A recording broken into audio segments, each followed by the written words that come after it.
갈라디아서 3장 13절, 갈라디아서 3장 13절 제가 봉독해 드립니다. 그리스도께서 우리를 위하여 저주를 받은 바 되사 율법의 저주에서 우리를 속량하셨으니 기록된 바 나무에 달린 자마다 저주 아래 있는 자라 하였음이라. 아멘. 이사야 53장 4절에서 6절까지 제가 봉독해 드립니다. 그는 실로 우리의 질고를 지고 우리의 슬픔을 당하였거늘 우리는 생각하기를 그는 징벌을 받아서 하나님에게 맞으며 고난을 당한다 하였노라. 그가 찔림은 우리의 허물을 인함이요 그가 상함은 우리의 죄악을 인함이라. 그가 징계를 받음으로 우리가 평화를 누리고 그가 채찍에 맞음으로 우리가 나음을 입었도다. 우리는 다 양 같아서 그릇 행하여 각기 제 길로 갔거늘 여호와께서는 우리 무리의 죄악을 그에게 담당시키셨도다. 아멘. 할렐루야. 오늘 제목은 율법의 저주를 받은 십자가, 이렇게 제목을 잡았습니다. 사람들은 자기 자신의 존재를 아는 것이 매우 중요합니다. 자기가 어떤 상태인지, 자기가 어떤 위치에 있는지 이것을 알 때에 내가 내 인생을 어떻게 살아가며 어느 방향을 향해서 가야 할지를 알게 되는 아주 중요한 동기가 되는 거예요. 그래서 나를 아는 것, 나의 현 위치를 아는 것 참으로 중요합니다. 아담과 하와가 에덴 동산에서 죄를 짓고 있을 때에 하나님의 얼굴을 피해서 동산 숲에 숨어 있었어요. 그때 하나님께서 아담을 부르십니다. 아담아, 내가 어디 있느냐? 숨어있는 아담을 전지전능하신 하나님이 어디에 있는지 모르겠습니까? 어디에 있는지 다 알잖아요. 그럼에도 불구하고 아담아, 내가 어디 있느냐? 이렇게 질문하는 것은 죄를 지은 아담의 현 상태를 묻고 계시는 거예요. 아담아, 너는 지금 어떤 상태냐? 너의 현 위치는 어디에 있느냐? 너의 처지가 어떤 상태인지를 물어보고 있는 질문입니다. 아담과 하와가 죄를 짓고 그리고 하나님의 낯을 피해서 숨어 있지만 자기 자신의 현 상태, 자신의 위치를 몰랐어요. 죄 지은 인간은 죄의 삭시 사망이라고 하는 심각성을 느끼지 못하고 살아갑니다. 오늘날 인간들도 그렇어요. 다 똑같아요. 죄의 삭시 사망이라고 하는 심각성을 느끼지 못하고 그 사망은 둘째 사망을 말하는데 이제 영원히 꺼지지 않는 그 지옥의 심판이 얼마나 심각한가를 모르고 살아갑니다. 그러나 그 심각성을 정말 알고 계시는 분은 하나님이십니다. 죄로 인한 삭스로 사망에 이르는 그 형벌의 심각성은 공의의 하나님이시고 또 사랑의 하나님이신 그분은 너무너무 심각하게 느끼고 또 알고 계십니다. 하나님은 죄 지은 이 인간들의 심각성을 깨우쳐 주기 위해서 그리고 죄 지은 사람들의 현 위치를 알게 하기 위해서 주신 것이 바로 율법입니다. 여러분, 율법을 주심은 죄 지은 인간의 상태를 깨닫게 하기 위해서 주신 것입니다. 그래서 그 율법을 통해서 죄가 드러나게 하고 그리고 그 죄의 삭스로 사망에 이른다고 하는 사실을 깨우쳐 주시기 위해서 율법을 주십니다. 그래서 율법을 주신 목적은 지키라고 주시는 것이 아니고 죄를 깨닫게 하고 그리고 그 죄인은 하나님의 무서운 심판 아래 있다고 하는 것을 깨닫는 데에 율법을 주시는 목적이 있어요. 여러분, 찬송가에 보면은 십계명이 있는데 그 십계명은 지키라고 기록해 놓은 것이 아니에요. 저는 그 찬송가에 있는 그 십계명을 볼 때마다 제가 정말 오랫동안 이 십계명 지켜야 된다. 그래서 기록해 놓은 줄로 알고 신앙생활을 해왔어요. 그러나 여러분, 찬송가에 기록되어 있는 십계명은 죄인임을 깨달으라고 기록되어 있다는 것을 여러분 기억해야 돼요. 재해석하시기를 바랍니다. 그래서 로마서 3장 20절에 그러므로 율법의 행위로 그 앞에 의롭다함을 얻을 육체가 없나니 율법으로는 죄를 깨닫게 함이라, 이렇게 말씀하는. 율법은 그 주신 목적이 죄를 깨닫게 하는 것이죠. 근데 말이죠, 이렇게 율법은 그런 목적으로 주셨지만 율법이 요구하는 것은 지키라는 거예요. 지키라. 그리고 지키지 않으면 엄한 심판을 받을 것이다. 율법은 얼마나 요구를 준엄하게 우리에게 원하는지 차별이 없어요. 얼굴이 잘생겼으면 좀 봐줄 것 같고, 또 신분이 좋으면 좀 봐줄 것 같고, 너무 연약하면 봐줄 것 같은데 전혀 그런 것과 상관없이 율법은 차별 없이 완전히 준수할 것을 요구하고 있어요. 그래서 하나님은 인간의 연약성 전혀 고려하지 않습니다. 인간이 약하니까 봐주지. 율법으로는 전혀 고려하지 않습니다. 율법을 못 지키면 죄를 짓는 것이고, 그리고 죄의 삭은 사망이라고 하는 가감없는 그러한 선포를 하시고 계십니다. 그런데 아담으로부터 원죄를 물려받은 우리 인간들은 율법이 그 많은 것을 더 하고 싶어하는 본성이 있어요. 그래서 하지 말라 하면 인간은 마음에 벌써 심한 투쟁을 유발시킵니다. 하지 말라고 했기 때문에 더 하고 싶은 욕구가 자꾸 마음속에서 유발되어 행동으로 나가기도 전에 벌써 내 마음속에 온갖 불결한 마음이 생겨버린 거죠.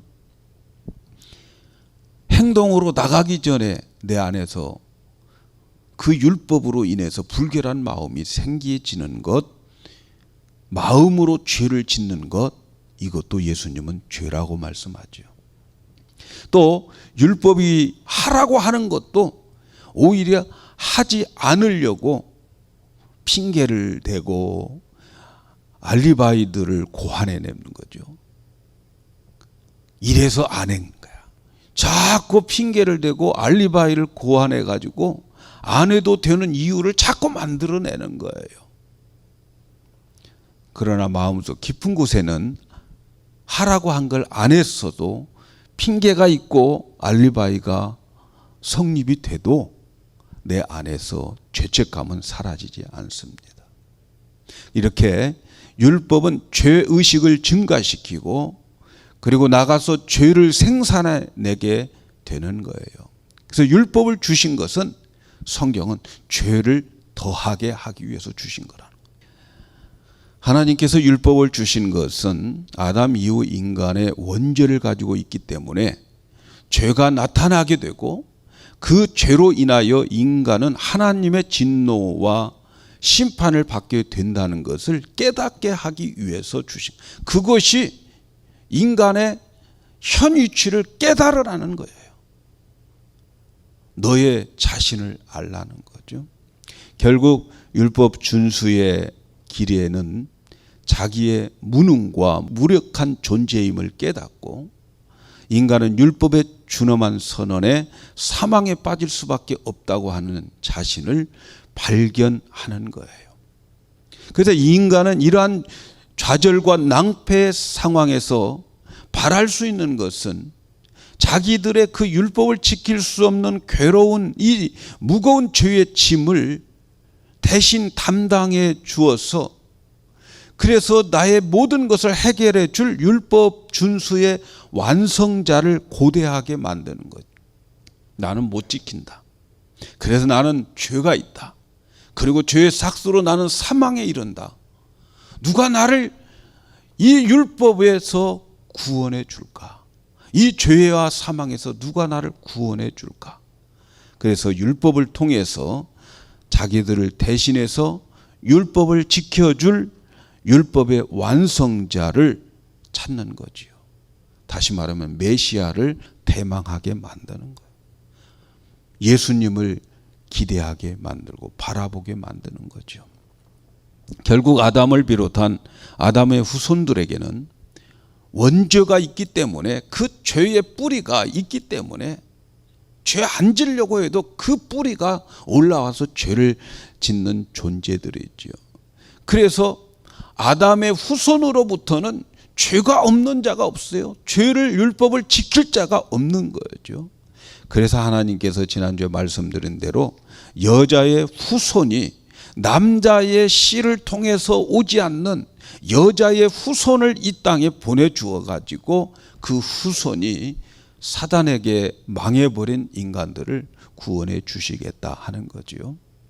그래서 여자의 후손이 사람으로 잉태된 것이 아니고, 혈육으로 잉태된 것이 아니고 성령으로 잉태돼서 이 처녀 마리아에게서 탄생하게 된 예수 그리스도가 이 땅에 오시는 거죠. 예수님은 성령으로 잉태되었기 때문에 그 안에 원죄가 없기 때문에 죄를 짓지 않는 거죠. 죄를 짓는 것은 죄의 뿌리인 원죄가 있기 때문에 죄를 짓는 건데, 예수님은 성령으로 잉태했기 때문에 원죄가 없어요. 그래서 원죄가 없기 때문에 죄를 지을 수도 없고, 그래서 예수님에게는 자범죄도 없는 거예요. 그리고 율법의 요구를 다 지킬 수 있는 거예요. 그래서 예수님은 이 세상에 오셔서 두 번째 아담으로 오신 거지요. 첫 번째 아담으로 인하여서 모든 인간이 다 그 아담 안에서 망해버렸어요. 죄를 짓고 죄의 삭스로 사망의 자리에 들어가 버린 그러한 인간들을 두 번째 오신 아담인 예수님은 원죄가 없기 때문에 율법을 지키고, 그리고 이 세상에 죄 없이 살아가면서 그 죄 없는 그분이 아담 안에서 망해버린 인간들을 위해서 자기가 자기의 생명으로 사망으로 가게 되고 사망에서 죄값을 내어주는 거죠. 그래서 갈라디아 3장 13절에 그리스도께서 우리를 위하여 저주를 받은 바 되사 율법의 저주에서 우리를 속량하셨으니 기록된 바 나무에 달린 자마다 저주 아래 있는 자라 하였습니다. 예수님의 십자가는 우리 대신 율법의 저주를 받아서 율법에서 우리를 해방시켜 주신 십자가입니다.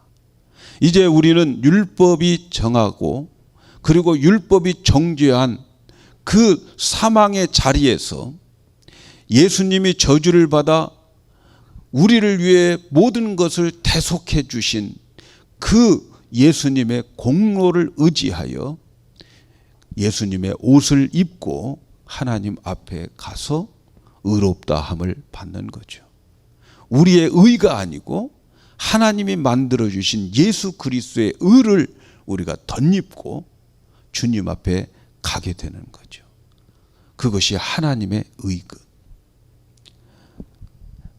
바로 이 주관은 바로 우리의 죄값을 위해서 자기의 몸과 생명을 내어주기 위해서 골고다에 있는 십자가를 향해서 가시는 예수님의 이 땅의 마지막 한 주간입니다. 이 한 주간은 예수님의 생애에서 가장 무섭고 가장 두려운, 가장 무거운 그런 한 주간이었어요. 서기 33년 6월절을 앞두고 있는 예수님의 한 주간은 너무너무 두렵고 무섭고 무거운 한 주간이었어요. 예수님은 십자가를 지기 전에 그 십자가의 저주가 얼마나 무서운가를 예수님께서 겟세마네 동산에서 기도하시는 그 모습을 보면 우리는 조금 짐작할 수가 있어요. 예수님의 십자가를 앞두고 베드로, 요한, 야고보에게 내 마음이 심히 고민하여 죽게 되었으니 너희는 여기서 깨어 있으라, 그렇게 말씀하시면서 겟세마네 동산에서 기도하십니다. 아바, 아버지여. 아바는 아빠라는 말이죠. 아빠, 아버지여. 아버지께서 모든 것이 가능하온데 이 잔을 내게서 옮겨주시면 안 되겠습니까? 그러나 내 원대로 마시고 아버지의 원대로 하옵소서. 예수님은 이 십자가의 잔이 너무너무 그에게는 무겁고 두렵고 무서운 저주의 십자가이기 때문에 예수님은 하나님 앞에 그 기도를 드리면서 땀방울이 핏방울로 변해서 땀이 피가 되어 땅에 떨어지는 그러한 기도를 드린 거죠. 십자가에서 받을 저주가 얼마나 두려운가, 이것을 보여주는 것이죠. 여러분, 예수님은 하나님의 아들입니다. 예수님은 전지전능하신 하나님이십니다. 그런데 인류의 죄값으로 인하여서 십자가의 저주를 받는 그것이 하나님의 아들로서 두려운 거죠. 얼마나 그 형벌이 심각한가 하나님은 아시고 계시죠. 여러분, 오늘 우리 이 시간에는 정말 우리 주님의 그 십자가의 현장으로 한번 가보시면 어떨까요? 서기 33년 6월절, 예수님은 그 6월절에 금요일 날 십자가에서 돌아가시지요. 6월절 금요일, 서기 33년 6월절 금요일, 예수님은 아침 일찍 빌라도 손에 넘겨집니다. 어젯밤에 가룟 유다가 대제사장에게 팔고, 그래서 대제사장 가야바 집에 가서 밤새도록 신문을 당하고 아침 일찍 이 사람을 십자가에 못 박아 죽이라고 빌라도에게 넘겨줍니다. 빌라도는 예수님을 보면서 예수가 죄가 없다는 것을 알았어요. 그러면서 예수님께 질문합니다. 내가 유대인의 왕이냐? 예수님은 내 말이 옳도다, 이 한마디 하고 예수님은 도숫간으로 끌려가는 양처럼 말을 하지 않습니다. 그의 아내가 빌라도에게 소식을 전합니다. 저 옳은 사람을 아무 상관하지 마십시오. 내가 지난밤 꿈에 저 사람으로 인해서 너무 많이 애를 썼나이다. 빌라도는 그 사람 놓아주고 싶은 거죠. 그리고 이 빌라도가 이 유대인들의 무리들에게, 여러분, 이 죄 없는 사람을 무슨 죄가 있다고 합니까? 저가 무슨 악한 일을 했느냐, 이렇게 물어요. 그런데 이 사람들은 예수를 십자가에 못 박아야 한다고 소리치는 거죠. 그런데 반란이 일어날까 봐서 그 예수님을 자기 자리, 자기 위치 보존하기 위해서 채찍질을 하고 십자가에 못 박게 예수를 내어줍니다. 그래서 예수님은 채찍질을 먼저 당합니다. 십자가에서 죽기 전에 먼저 채찍질을 하는 것이 순서입니다.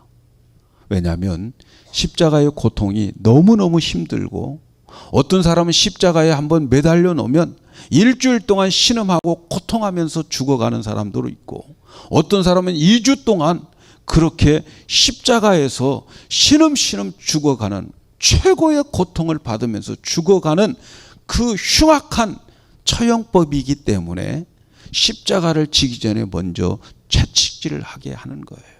이렇게 채찍질을 하고 난 다음에 이제 로마 군병들이 예수님에게 와서 그들이 어디서 만들어 왔는지 가시면류관을 가지고 와서 예수님의 머리에 대는 거지요.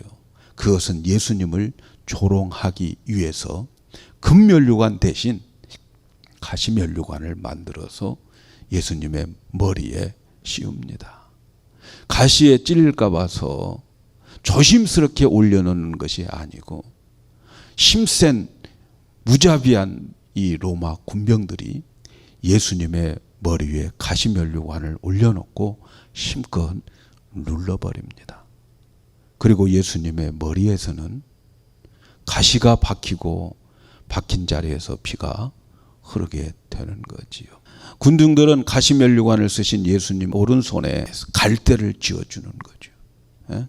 왕권을 상징하는 홀 대신 갈대 꺾어다가 그걸로 예수님의 손에 주게 하면서 유대인의 왕이여 평안하냐고 희롱을 합니다. 성경은 곤욕을 당하여 괴로울 때도 그가 입을 열지 아니하고 도숙관으로 끌려가는 어린 양같이 또 털 깎는 자 앞에서 잠잠한 양같이 입을 열지 아니하였다. 이렇게 말씀합니다. 예수님은 채찍을 당했고 또 조롱을 당하면서 이제 자기가 질 십자가를 끌고 가야 됩니다.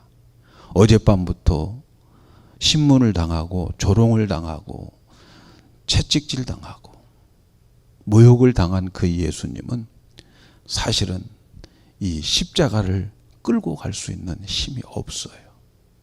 자기 십자가 자기가 끌고 골고다로 향하지만 너무 지쳐버린 예수님 십자가를 지고 가다 쓰러지지요. 그때에 어느 로마 군인이 구레네 시몬에게 십자가를 짊게 하는 거죠. 그때에 그 구레네 시몬은 뭣도 모르고 예수님의 십자가를 지고 가지만 너무 힘들어서 그도 지쳐 쓰러집니다.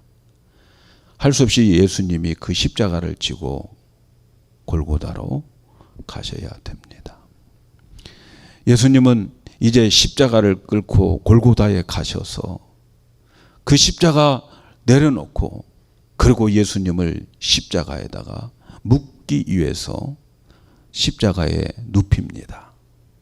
예수님의 그 십자가에 매달리는데 밧줄로 묶어가지고 매달리는 것이 아니고 예수님의 양손을 십자가에 고정시키고 거기에 못을 박아서 십자가에 매달리게 하는 거지요.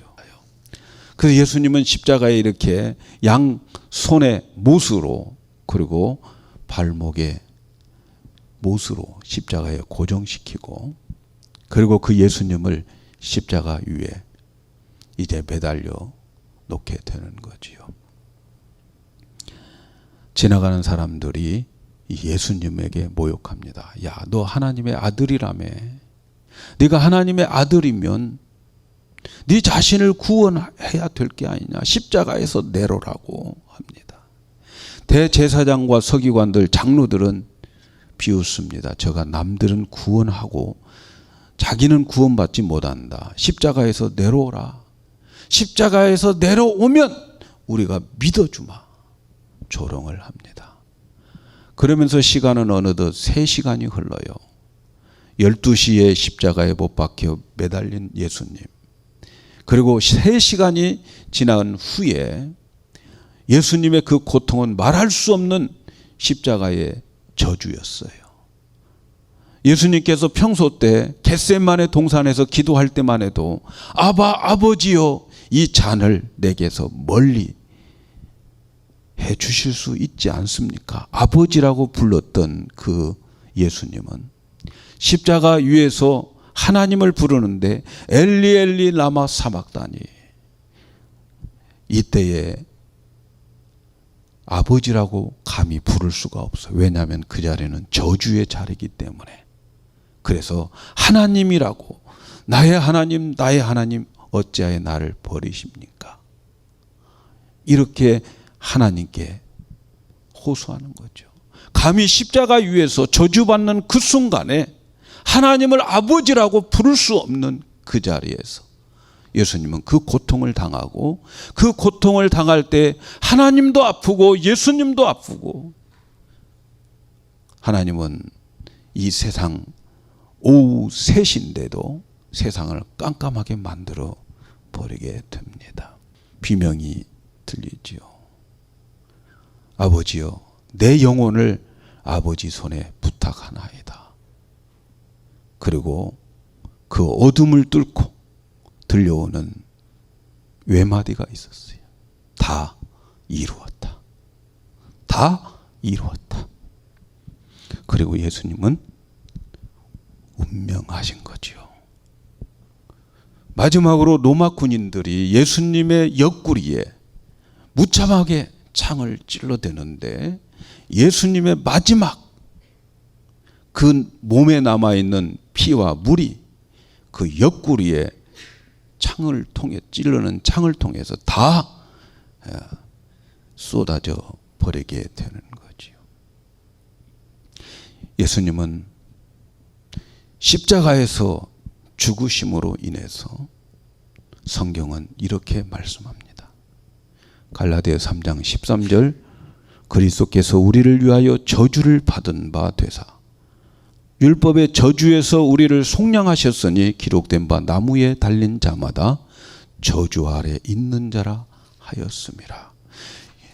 예수님이 십자가에서 죽으심은 내가 지키지 못한 그 율법의 저주를 대신 받고 우리의 죄를 대신해서 속량해 주신 거라는 거지. 십자가에서 저주를 받은 이 예수님은 마침내 아리마대 요셉에게 장사 지내게 되는 거죠. 이것이 바로 서기 33년에 6월절에 있었던 예수님의 마지막 한 주간이었어요. 왜 이렇게 예수님은 고난을 받으셨는가?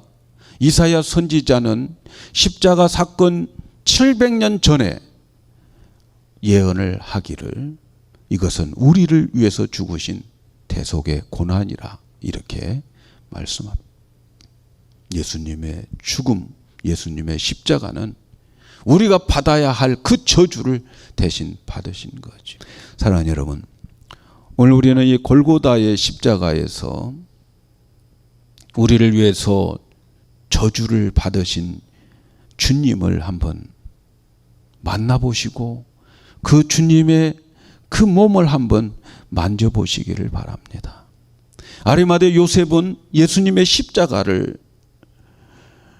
바라보면서 저 예수님을 내가 장사 지내야 되겠다라는 마음이 왔어요.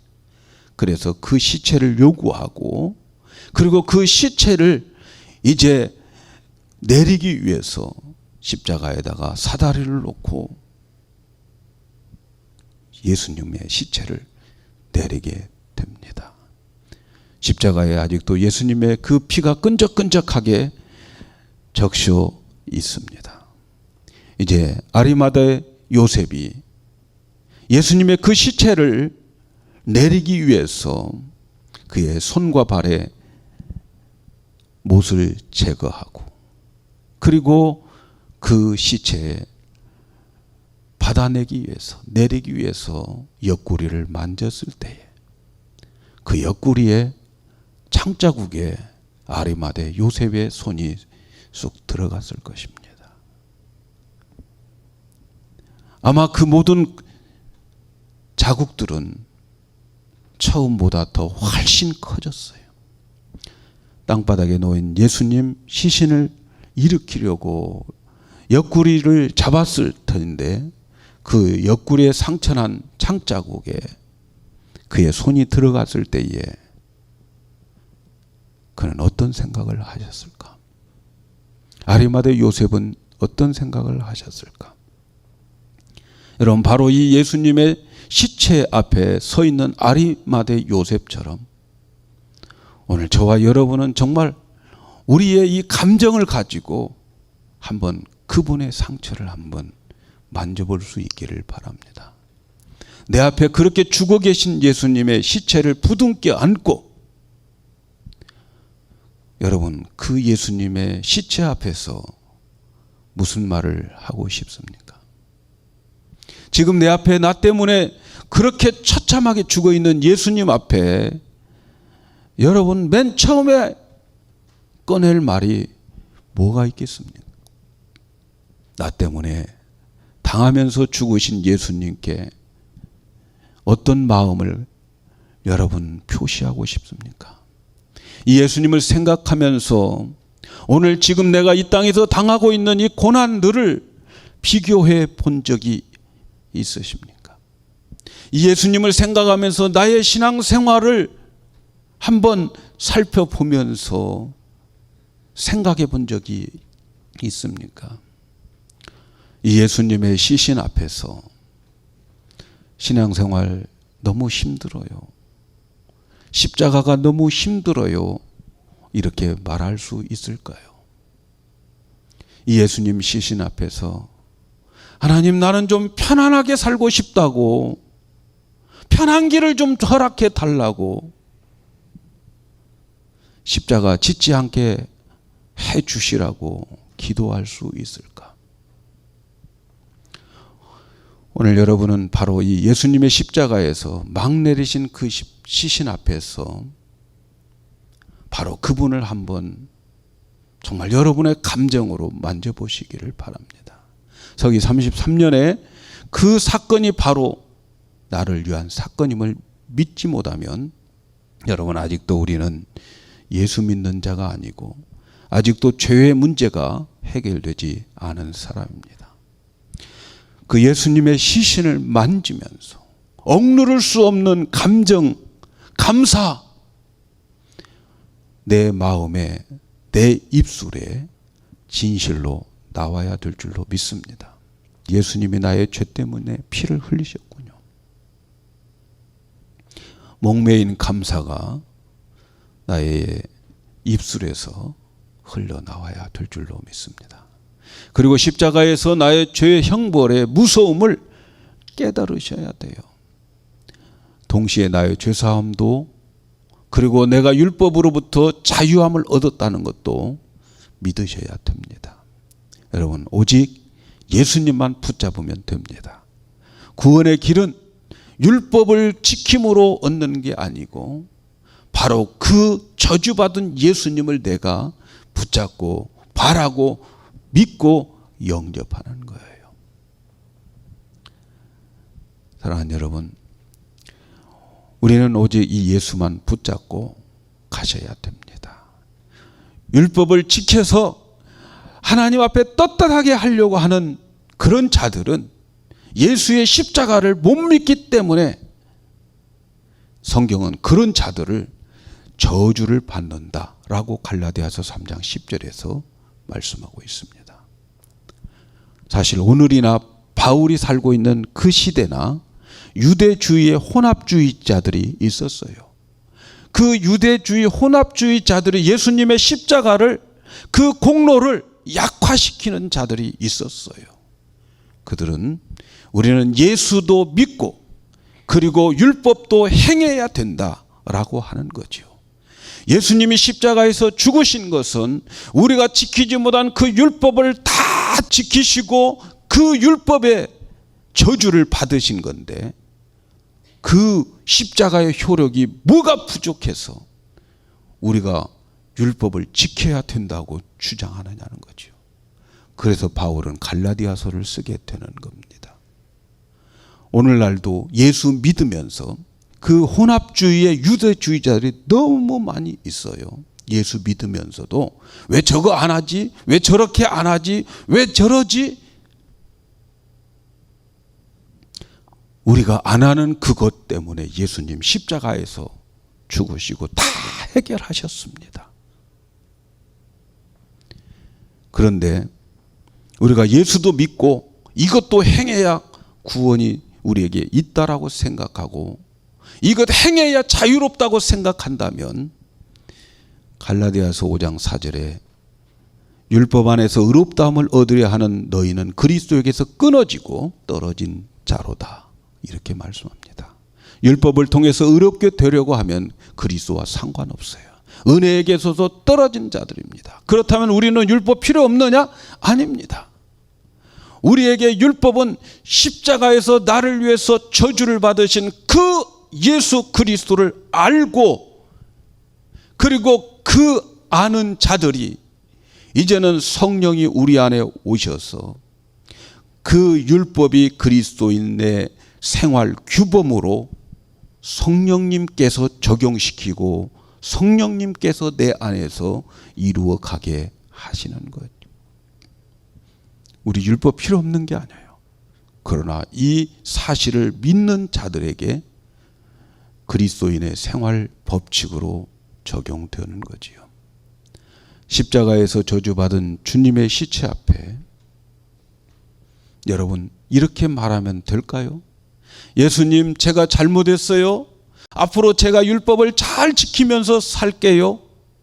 이렇게 말한다면 그 사람은 기독교인이 아닙니다. 그 시체 앞에서 주님, 제가 율법에서 해방됐군요. 이렇게 고백을 할 수 있어야 되는 거예요. 그 사람이 기독교인인 거예요.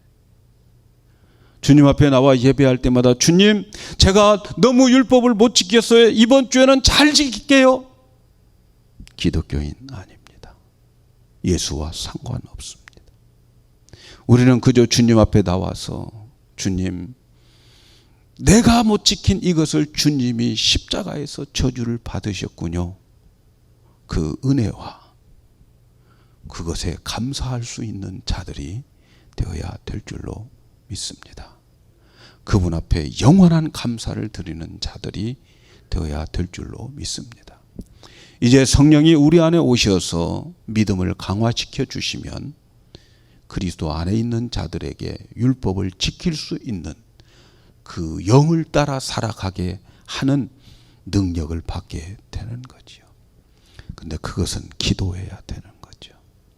여러분, 이번 고난주간에 우리 교회에 특별히 새벽 기도회를 합니다. 다른 때는 안 나오셨어도 제가 아무 말 안 해요. 그러나 여러분, 정말 이 십자가의 그 주님을, 나 때문에 저주받은 그분을 여러분이 믿으신다면 여러분의 믿음이 더 강화되기 위해서 한번 이 한 주간 동안 나오셔서 하나님 앞에 기도하고 그의 영으로 충만하게 받아서 여러분의 남은 삶이 승리의 삶이 되기를 주님의 이름으로